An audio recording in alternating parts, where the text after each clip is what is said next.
পশ্চিমবঙ্গে নির্বাচন হবে আর নেতা মন্ত্রীরা আকথা কুকথা ব্যক্তিগত আক্রমণ করবে না, এটা তো হতে পারে না। আর এই আকথা কুকথা বলা এবং ব্যক্তিগত আক্রমণ করার এই মহান ট্র্যাডিশন সমানে বহন করে চলেছে কে না, পশ্চিমবঙ্গের মুখ্যমন্ত্রী থেকে শুরু করে একদম বুথের সভাপতি পর্যন্ত। আজকে এই নিয়েই আমার প্রতিবেদন। সবাইকে প্রণাম এবং ভালোবাসা জানিয়ে শুরু করছি আজকের প্রতিবেদন। বন্ধুরা সবাই সঙ্গে থাকুন, পাশে থাকুন।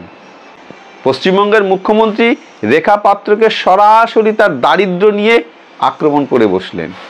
অবশ্য এই আক্রমণের প্রতি আক্রমণ সঙ্গে সঙ্গে চলে আসলো।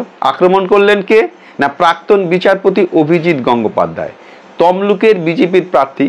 তিনিও মুখ্যমন্ত্রীকে সরাসরি আক্রমণ করলেন। তিনি কি বললেন যে রেখা পাত্র যদি 2000 টাকায় বিক্রি হয় তাহলে আপনার দাম কত?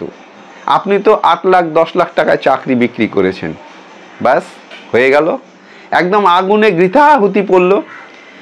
পশ্চিমবঙ্গের যে সমস্ত তৃণমূল নেতা কর্মীরা ছিলেন তারা হো রে করে চিৎকার করে উঠলেন। একথা শোনার পর সবথেকে বেশি এবং বড় প্রতিক্রিয়া দিলেন পশ্চিমবঙ্গের পাপ্পু। তিনি গলার শিরা ফুলিয়ে দাঁত মুখ খিচিয়ে শরীরের সর্বশক্তি এক জায়গায় করে তিনি একটা ছবি দেখালেন এবং তিনি কি বললেন, আমি আজকে মমতা ব্যানার্জির দাম বলতে এসেছি। মমতা ব্যানার্জির দাম, এই হচ্ছে মমতা ব্যানার্জির দাম, এই হচ্ছে মমতা ব্যানার্জির দাম। তুমি চারটিকি ধরে রাজনীতি করো, সে মাথা নিচু করে মমতা ব্যানার্জিকে প্রণাম করে, আর তুমি মমতা ব্যানার্জির দাম জিজ্ঞেস করছো। আমরা ছবিতে কি দেখলাম, নরেন্দ্র মোদী জোরহাত করে মাথা নত করে মুখ্যমন্ত্রী মমতা বন্দ্যোপাধ্যায়কে সৌজন্য বিনিময় করছেন। তা এটা নিয়ে এত কথা বলার কি আছে? এটা তো সৌজন্য বিনিময়। তা যদি হয় তাহলে যে ছবিটা, এই ছবিটা আপনারা এবার দেখুন।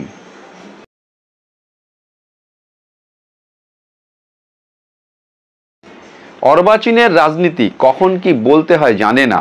আসলে পিসির দৌলতে ওই জায়গায় গেছে তো, রাজনীতিতে এখনো তার মাথা পাকেনি। আজকে যে ঘটনাটা ঘটালেন এই বাংলার পাপ্পু, তাতে বিজেপিরই কিন্তু সুবিধা হয়ে গেল। বিজেপির কর্মীরা নেতারা বলবে যে সৌজন্য সাক্ষাৎকারে মাথা নত করে থাকাটাকেও তৃণমূল রাজনীতির ময়দানে এনে ফেলছে, রাজনীতি করছে।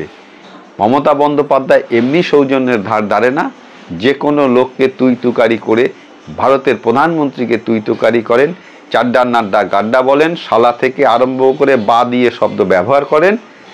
তা পশ্চিমবঙ্গের বুকে এই কুকথার রাজনীতি এখনও চলছে। আমরা আশা করব পশ্চিমবঙ্গের বুক থেকে এই কুকথা আকথা এবং ব্যক্তিগত আক্রমণের রাজনীতি যাতে দূর হয়ে যায়। বন্ধুরা সবাই ভালো থাকবেন, নমস্কার। আমার ভিডিও যদি ভালো লেগে থাকে তাহলে অবশ্যই লাইক করবেন এবং আমার ইউটিউব চ্যানেলটিকে সাবস্ক্রাইব করবেন।